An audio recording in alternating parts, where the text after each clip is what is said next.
दुख शत्रु नहीं है बल्कि दुख तो मित्र है, क्योंकि यह बता रहा है कि कहीं कुछ गलत है उसे सही कर लो।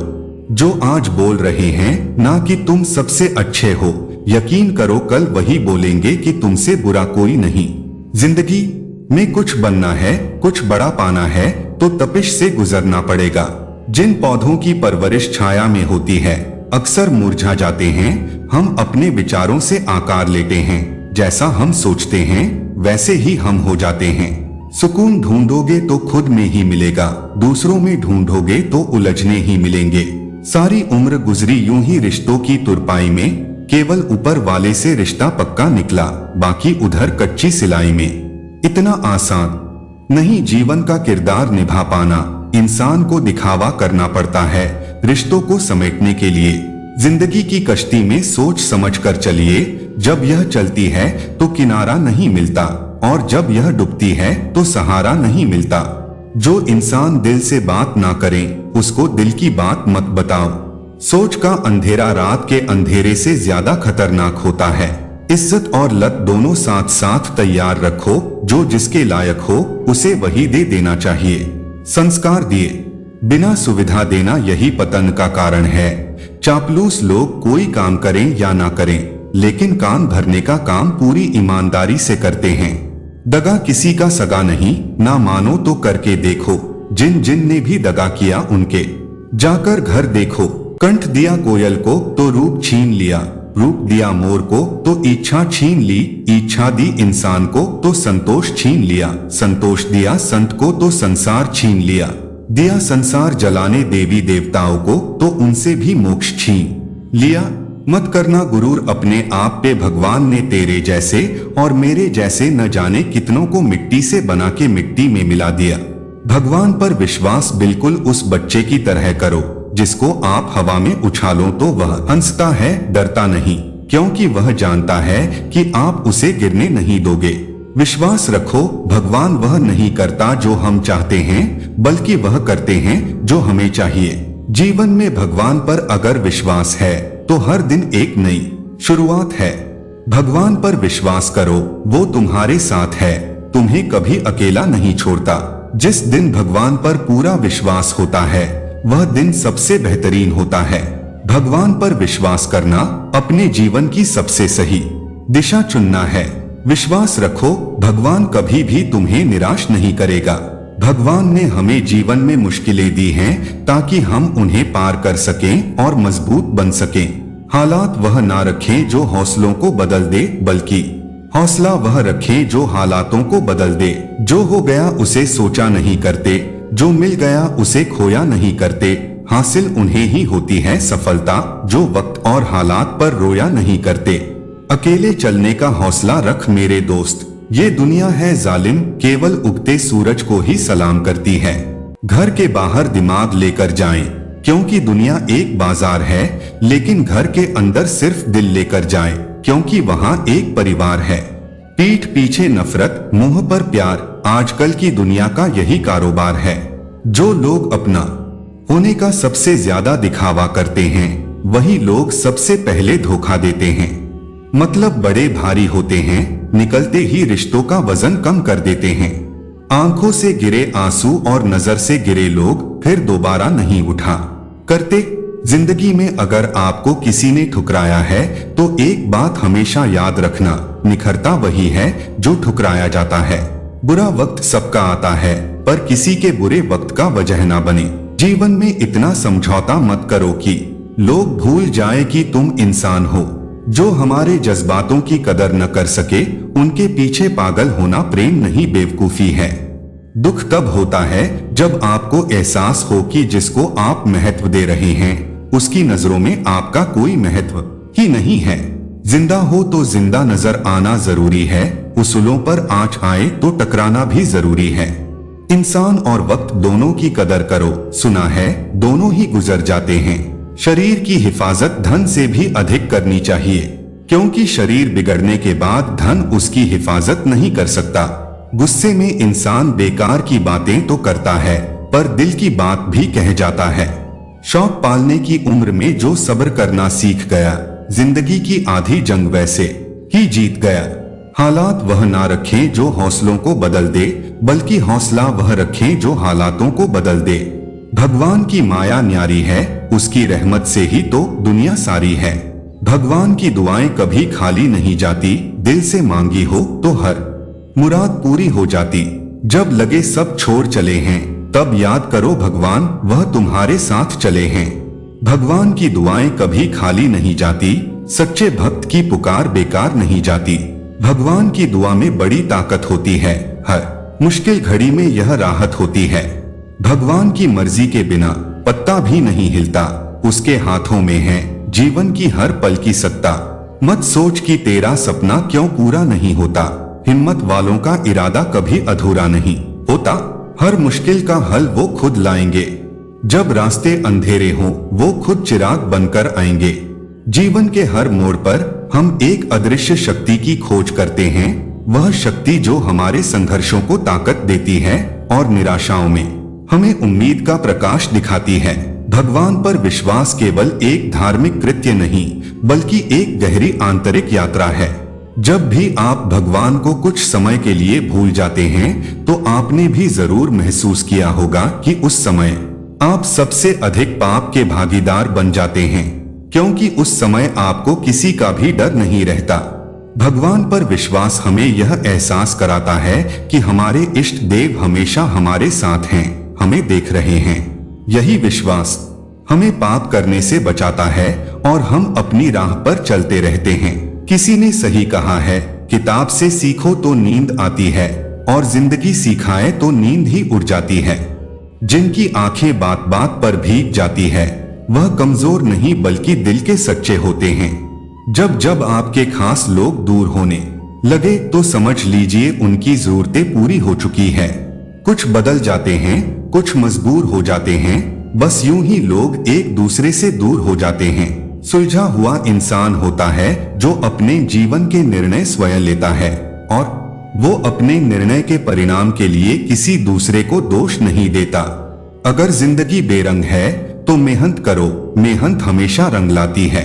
मुझे इस बात से फर्क नहीं पड़ता कि कौन किसके साथ कैसा है, जो मेरे साथ अच्छा है वह मेरे लिए अच्छा है। इतने प्यार से चाहा जाए तो पत्थर भी अपने हो जाते हैं। न जाने यह मिट्टी के इंसान इतनी घमंडी क्यों होते हैं। भावुक लोग संबंध को संभालते हैं, प्रैक्टिकल लोग संबंध का फायदा उठाते हैं और प्रोफेशनल लोग फायदा देखकर ही संबंध बनाते हैं। कोई अगर आपके अच्छे कार्य के लिए संदेह करता है तो करने दीजिए, क्योंकि शक हमेशा सोने की शुद्धता पर ही की जाती है, कोयले की कालिक पर नहीं। कहते हैं औरत की उम्र और पुरुष की कमाई कभी नहीं पूछनी चाहिए। इसका अच्छा कारण यही है कि औरत कभी अपने लिए नहीं जीती और पुरुष कभी अपने लिए नहीं कमाता। सिर्फ दरवाजा पर शुभ लाभ लिखने से कुछ नहीं होगा। शुभ विचार रखें, अपने लिए भी और दूसरों के लिए भी लाभ ही लाभ होगा। भगवान पर विश्वास वह शक्ति है जो हमें हर गलत कदम पर रोकती है और सही मार्ग पर चलने की प्रेरणा देती है। तो आपको भगवान पर विश्वास कैसे रखना चाहिए? ध्यान रखें कि समय कभी स्थिर नहीं रहता। यदि आज आपके जीवन में कठिनाई का दौर है, तो यह भी निश्चित है कि आने वाला समय बेहतर होगा। भगवान पर विश्वास हमें यह सिखाता है कि हर कठिनाई के बाद सुख का समय जरूर आता है और हमें हर परिस्थिति में धैर्य और आस्था बनाए रखनी चाहिए। एक बार एक युवा व्यापारी अपने व्यापार में लगातार असफल हो रहा था। उसे लगा कि भगवान ने उसे पूरी तरह से छोड़ दिया है। उसने भगवान से बार बार प्रार्थना की, लेकिन कोई जवाब नहीं मिला। वह बहुत निराश हो गया और सोचने लगा कि अब उसका कोई भी भविष्य नहीं है। एक दिन वह एक साधु के पास गया और अपनी परेशानियों का वर्णन किया। साधु ने उसकी बातों को सुना और फिर कहा, तुम केवल अपनी नजर से ही देख रहे हो। भगवान का समय हमेशा सही होता है।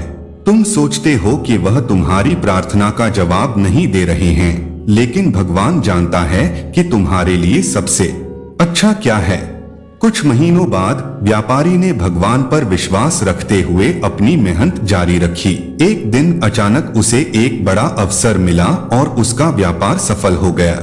इसी तरह हमें भी भगवान पर भरोसा रखना चाहिए, क्योंकि भगवान का समय हमेशा सही होता है।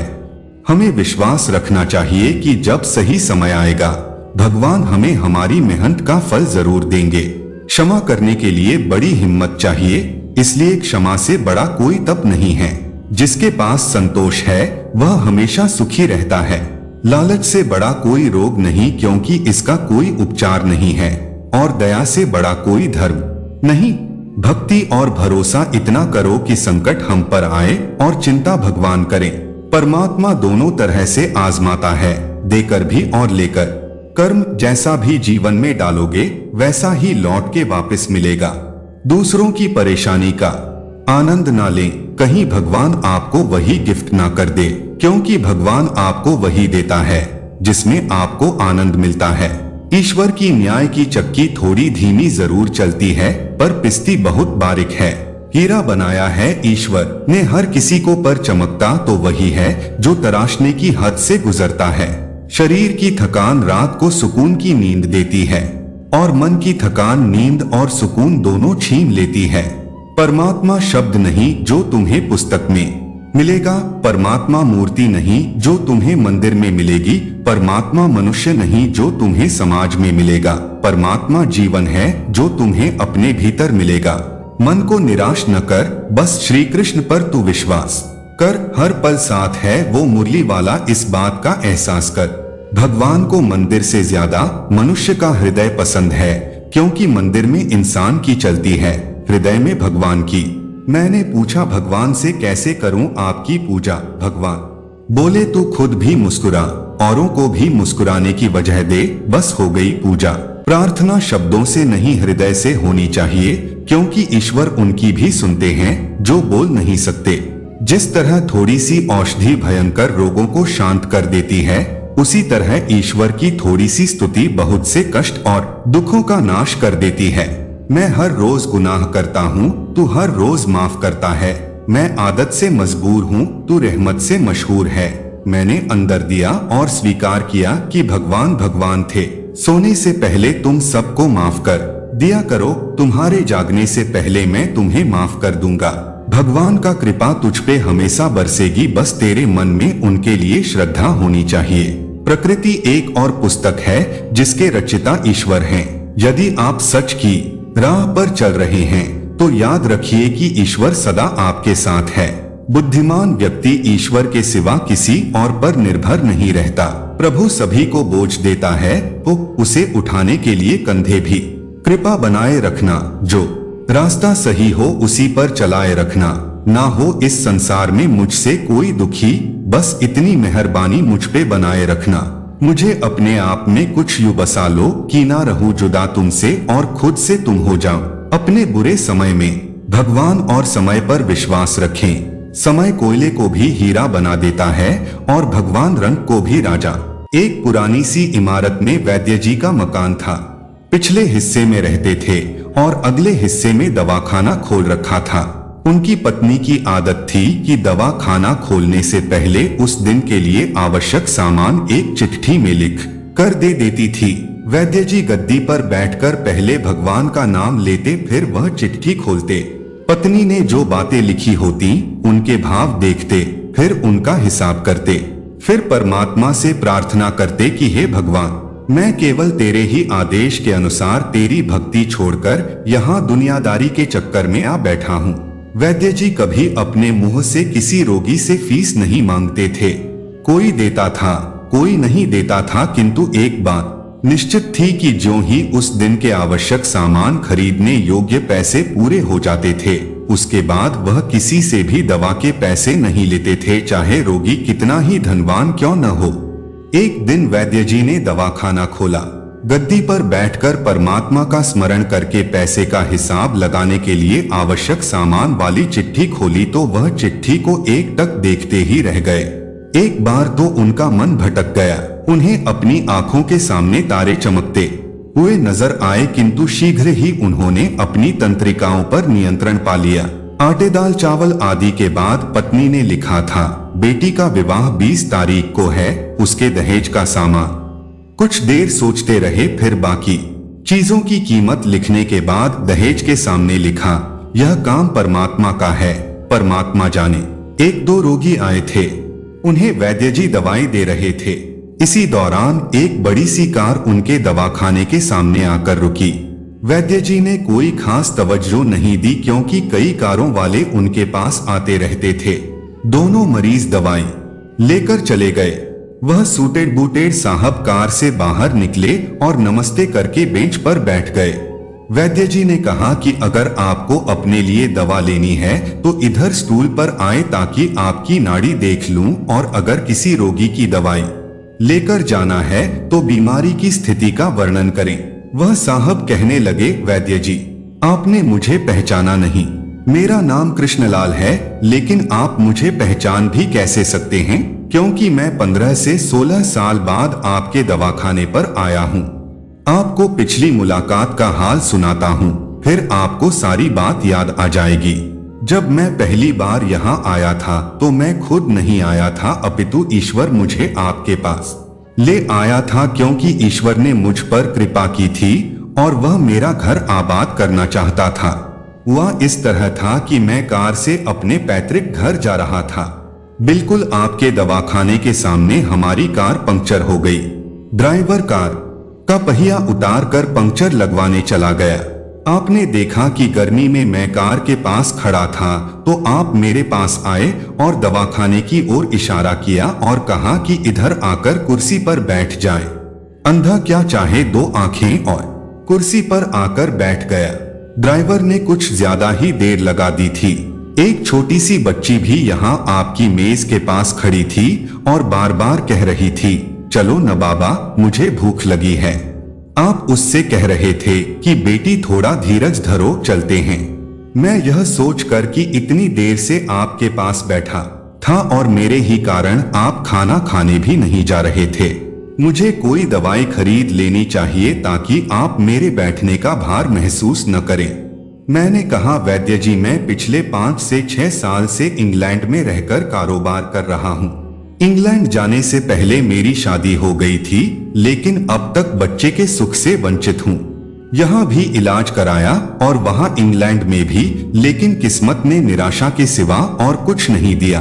आपने कहा था, मेरे भाई, भगवान से निराश न हो, याद रखो कि उसके कोष में किसी चीज की कोई कमी नहीं है। आस औलाद, धन इज्जत, सुख दुख, जीवन मृत्यु सब कुछ उसी के हाथ में है। यह किसी वैद्य या डॉक्टर के हाथ में नहीं होता और न ही किसी दवा में होता है। जो कुछ होना होता है वह सब भगवान के आदेश से होता है। औलाद देनी है तो उसी ने देनी है। मुझे याद है आप बातें करते जा रहे थे और साथ साथ पुड़िया भी बनाते जा रहे थे। सभी दवा आपने 2 भागों में विभाजित कर 2 अलग अलग लिफाफों में डाली थी और फिर मुझसे पूछकर आपने एक लिफाफे पर मेरा और दूसरे पर मेरी पत्नी का नाम लिखकर दवा उपयोग करने का तरीका बताया था। मैंने तब बेदिली से वह दवाई ले ली थी, क्योंकि मैं सिर्फ कुछ पैसे आपको देना चाहता था। लेकिन जब दवा लेने के बाद मैंने पैसे पूछे तो आपने कहा था, बस ठीक है।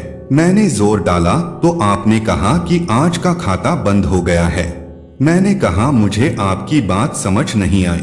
इसी दौरान वहां एक और आदमी आया। उसने हमारी चर्चा सुनकर मुझे बताया कि खाता बंद होने का मतलब यह है कि आज के घरेलू खर्च के लिए जितनी राशि वैद्य जी ने भगवान से मांगी थी वह ईश्वर ने उन्हें दे दी है। अधिक पैसे वे नहीं ले सकते। मैं कुछ हैरान हुआ और कुछ दिल में लज्जित भी कि मेरे विचार कितने निम्न थे और यह सरलचित्त वैद्य कितना महान है। मैंने जब घर जाकर पत्नी को औषधि दिखाई और सारी बात बताई तो उसके मुंह से निकला, वो इंसान नहीं कोई देवता है और उसकी दी हुई दवा ही हमारे मन की मुराद पूरी करने का कारण बनेगी। आज मेरे घर में 2 फूल खिले हुए हैं। हम दोनों पति पत्नी हर समय आपके लिए प्रार्थना करते रहते हैं। इतने साल तक कारोबार ने फुर्सत ही न दी कि स्वयं आकर आपसे धन्यवाद के 2 शब्द ही कह जाता। इतने बरसों बाद आज भारत आया हूँ और कार केवल यहीं रुकी है। वैद्य जी, हमारा सारा परिवार इंग्लैंड में सेटल हो चुका है। केवल मेरी एक विधवा बहन अपनी बेटी के साथ भारत में रहती है। हमारी भांजी की शादी इस महीने की 21 तारीख को होनी है। न जाने क्यों जब जब मैं अपनी भांजी के भात के लिए कोई सामान खरीदता था तो मेरी आंखों के सामने आपकी वह छोटी सी बेटी भी आ जाती थी और हर सामान मैं दोहरा खरीद लेता था। मैं आपके विचारों को जानता था कि संभवतः आप वह सामान न ले, किंतु मुझे लगता था कि मेरी अपनी सगी भांजी के साथ जो चेहरा मुझे बार बार दिख रहा है वह भी मेरी भांजी ही है। मुझे लगता था कि ईश्वर ने इस भांजी के विवाह में भी मुझे भाव भरने की जिम्मेदारी दी है। वैद्य जी की आंखें आश्चर्य से खुली की खुली रह गईं और बहुत धीमी आवाज में बोले, कृष्णलाल जी, आप जो कुछ कह रहे हैं मुझे समझ नहीं आ रहा कि ईश्वर की यह क्या माया है। आप मेरी श्रीमती के हाथ की लिखी हुई यह चिट्ठी देखिए। और वैद्य जी ने चिट्ठी खोलकर कृष्णलाल जी को पकड़ा दी। वहां उपस्थित सभी यह देखकर हैरान रह गए कि दहेज का सामान के सामने लिखा हुआ था, यह काम परमात्मा का है, परमात्मा जाने। कांपती सी आवाज में वैद्य जी बोले, कृष्णलाल जी, विश्वास कीजिए कि आज तक कभी ऐसा नहीं हुआ कि पत्नी ने चिट्ठी पर आवश्यकता लिखी हो और भगवान ने उसी दिन उसकी व्यवस्था न कर दी हो। आपकी बातें सुनकर तो लगता है कि भगवान को पता होता है कि किस दिन मेरी श्रीमती क्या लिखने वाली हैं, अन्यथा आपसे इतने दिन पहले ही सामान खरीदना आरंभ न करवा दिया होता परमात्मा ने। वाह भगवान वाह, तू महान है, तू दयावान है। मैं हैरान हूँ कि वह कैसे अपने रंग दिखाता है। वैद्य जी ने आगे कहा, जब से खुद को संभाला हूँ एक ही पाठ पढ़ा है कि सुबह परमात्मा का आभार करो, शाम को अच्छा दिन गुजरने का आभार करो, खाते समय उसका आभार करो, सोते समय उसका आभार करो।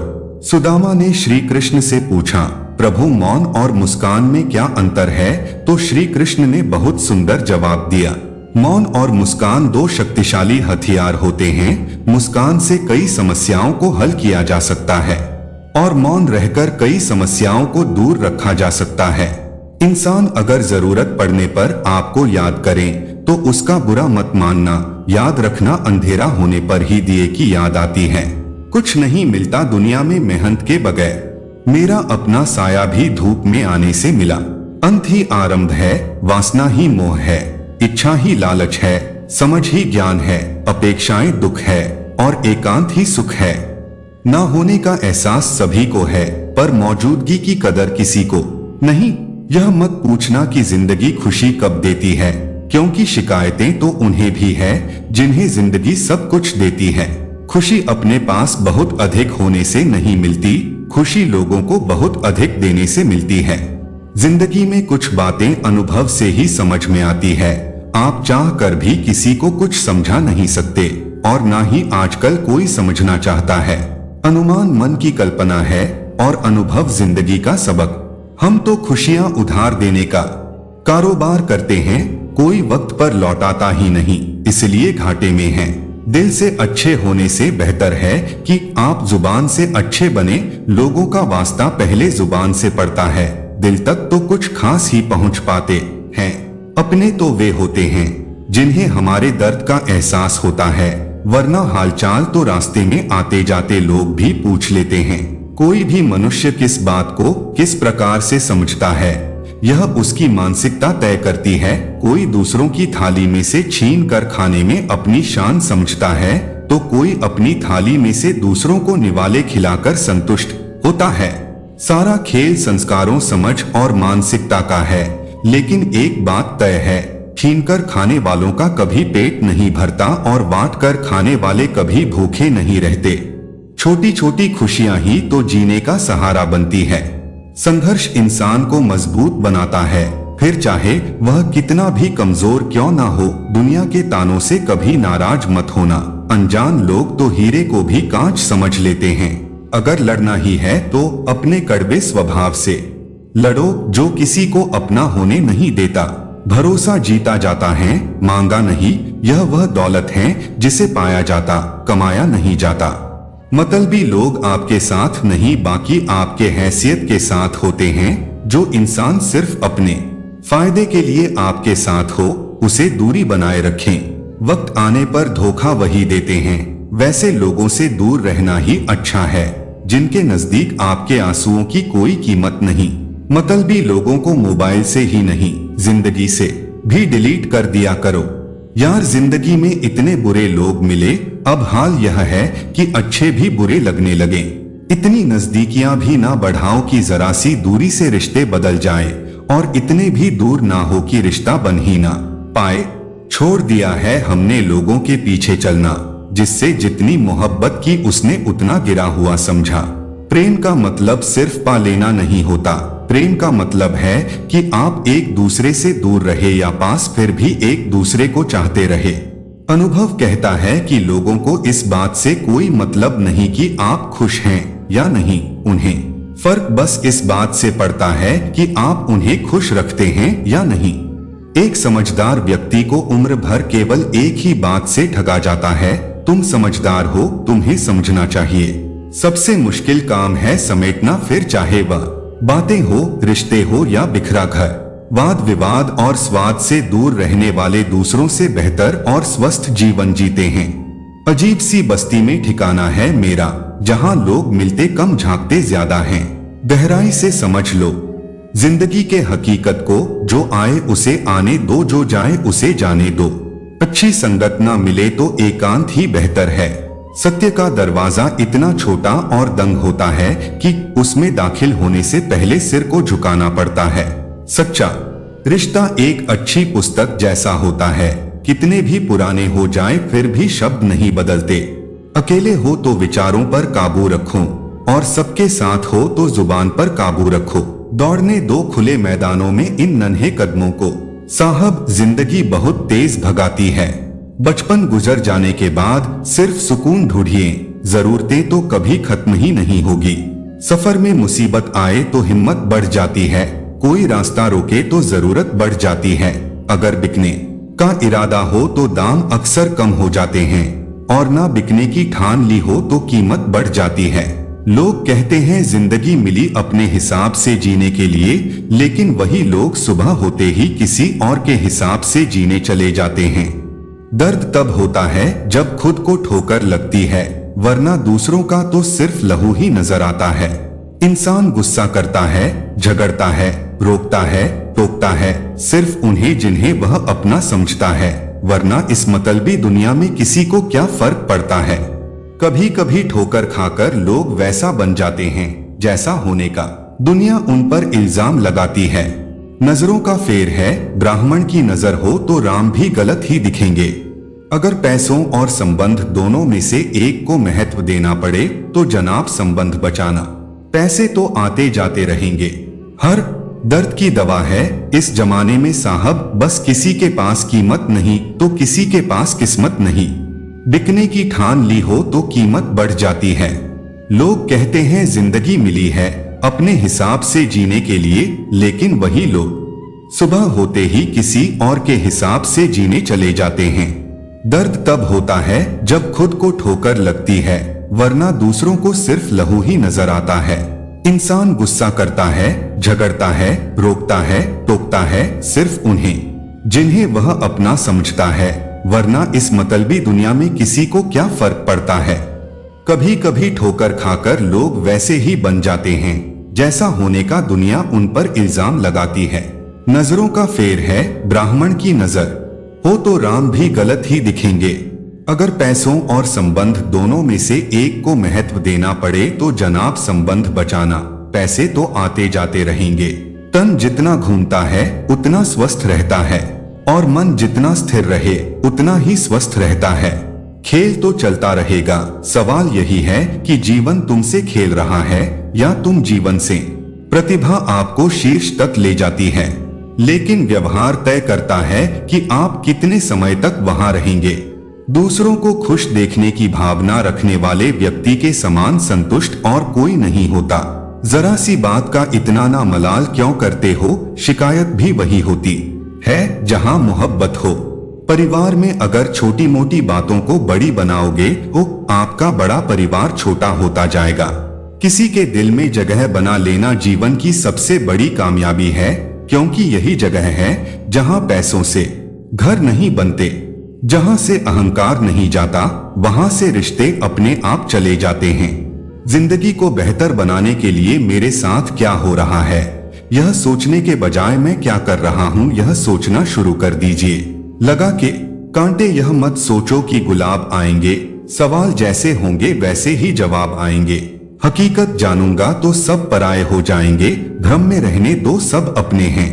बात करने का तरीका ही बता देता है कि रिश्तों में कितनी गहराई और कितना अपनापन है।